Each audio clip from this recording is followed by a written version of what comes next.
me revoilà pour 4 coups de cœur BD. Je vais commencer par la série RIP. C'est une série qui compte déjà 2 volumes et qui se passe dans un univers un peu particulier. Alors, âme sensible, s'abstenir, c'est une BD assez trash, assez glauque et assez trash, parce que ça se passe dans un milieu particulier où on découvre un métier dont j'avais pas vraiment idée. On découvre un groupe d'hommes qui doit en fait aller nettoyer des appartements ou des maisons où une personne est décédée il y a déjà, on va dire, un certain temps. Donc c'est des gens qui sont découverts après coup, des gens seuls, ou ça peut être voilà, des crimes, ça peut être un petit peu n'importe quoi. Et puis on va suivre en fait ces personnages. Donc chaque volume focalise sur un personnage différent de ce groupe d'hommes qui fait ce métier assez particulier. Donc on comprend assez vite que c'est pas vraiment une vocation. Ils se sont retrouvés là, on sait pas comment. Et puis avec des flashbacks, on va découvrir en fait pourquoi ils en sont arrivés là. Et puis en parallèle, en fait, on a toute une autre intrigue, parce qu'un des personnages vole à un moment donné une bague d'une très grande valeur sur le lieu de nettoyage d'un des décédés. C'est remarqué par les patrons, mais ils savent pas qui a volé cette bague. Puis donc il y a toute une intrigue un peu thriller là autour. C'est absolument fabuleux. Cette série, elle est juste géniale. C'est très cinématographique, c'est très dynamique en fait, l'enchaînement des cases et tout ça. Les couleurs, voilà, on n'est pas dans des couleurs pastel ou franches, on est plutôt dans du sombre, du brun, du vert.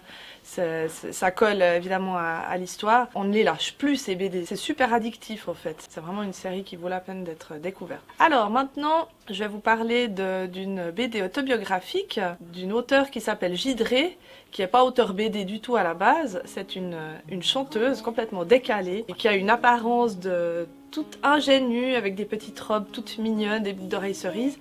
Et puis elle chante des chansons aux paroles hyper trash, hyper clash, enfin c'est vraiment sympa. Et puis là, elle revient sur son enfance, parce qu'en fait, elle a vécu toute son enfance dans les années 80 en République soviétique de Lituanie.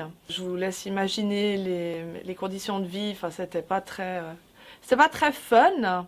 Donc c'est une BD qui s'appelle La boîte de petits pois. Vous découvrirez pourquoi ça s'appelle La boîte de petits pois. Ça pourrait être super glauque, un peu misérabiliste, dramatique et j'en passe. Alors oui, parce que nous on a notre regard d'adulte et puis on imagine comment ça a pu être. Mais elle, c'est son enfance, elle a toujours connu ça. Donc il y a à côté, ma foi, c'était comme ça, puis on se pose pas de questions en fait. C'est dessiné au crayon de couleur, donc il y a un côté un peu... c'est à son image en fait, il y a un côté... un peu album pour enfants, parce que c'est très coloré, c'est assez mignon comme dessin. Et puis finalement, le sujet, voilà, il n'est pas si léger que ça. Donc il y a ce décalage que j'aime beaucoup.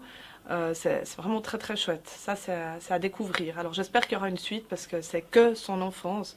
Et puis voilà, on aimerait bien savoir comment elle en est venue à faire de la chanson, etc. etc. Troisième coup de cœur, une BD de science-fiction cette fois, qui s'appelle Préférence Système. Alors ça, c'est vraiment la claque. C'est une BD qui est juste incroyable.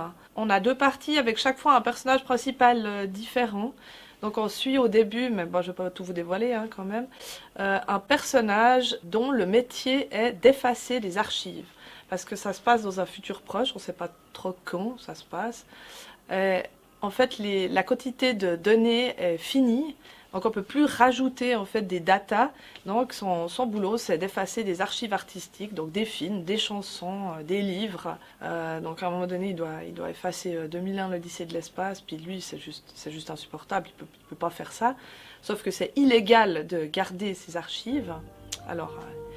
il verse dans l'illégalité en prenant ses archives à la maison et en les téléchargeant dans son robot domestique. Il a la particularité d'abriter non seulement ces fameuses archives sauvées, mais il abrite aussi le futur bébé du couple. C'est un robot enceinte qu'on découvre, donc c'est assez étonnant, enfin on n'a jamais vu ça. Évidemment son crime va être découvert, ils vont devoir fuir, etc.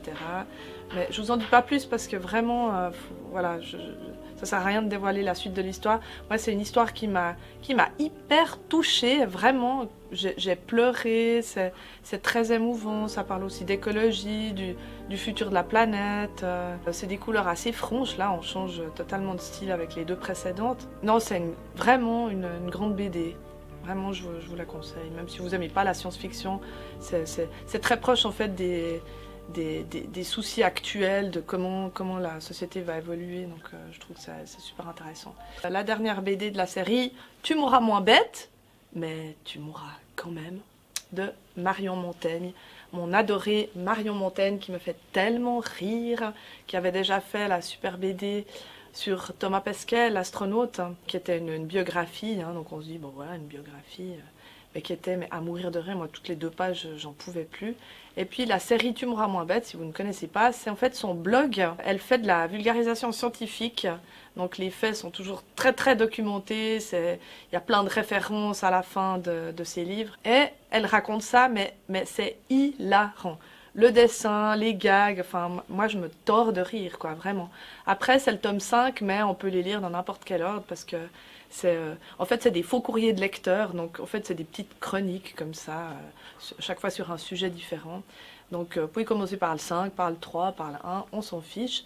Le seul qui est un peu différent, c'est le 1, parce que c'est que sur le cinéma. Elle essaye d'expliquer en fait des scènes un peu cultes de certains films d'action fantastique, de science-fiction, pour voir si c'est crédible en fait ce que font les acteurs à l'écran.